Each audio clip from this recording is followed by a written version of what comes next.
بخش اصلی سخنرانی سفیر ازبکستان به ساحه صنعت این کشور بخشیده شد. رشد این ساحه یکی از بخش‌های مهم استراتژی ازبکستان برای سالهای 2017-2025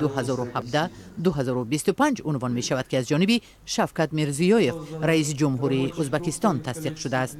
با گفته شاه قاسم شاه اسلاموف فعلا ازبکستان از حساب محصولات داخلی خودکفا است و اکنون تلاش می‌کند که به بازار جهانی راه یابد.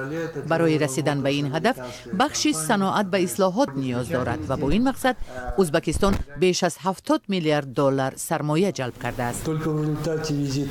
تنها در نتیجه سفرها به چین و روسیه و کره جنوبی به ازبکستان نزدیک 50 میلیارد دلار جلب شد.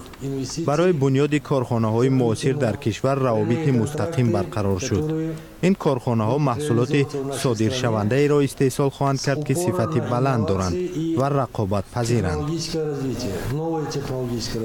شاه قاسم شاه اسلاموف میگوید ازبکستان با مشکلات انرژتیکی روبرو است و این کمبودی را رشد با سرعت اقتصادی، افزایش اهالی و شهرها به بار آوردند.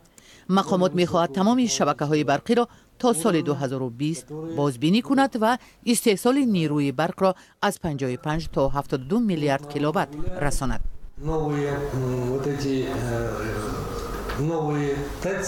شبکه‌های برقی نو و یا بازسازی شده اشیای خام را تا 40% کمتر صرف کرده از 25 تا 40% بیشتر نیروی برق را استحصال خواهند کرد.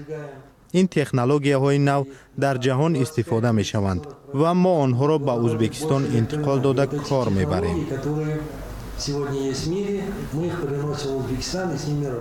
سفیر میگوید در روابط ازبکستان و تاجیکستان هیچ گونه مشکلات سیاسی وجود نداشت. جانب‌ها تنها در تقسیم مرز، استفاده ذخیره‌های آبی و رشد انرژتیکی اختلاف نظر و دیدگاه‌های مختلف داشتند.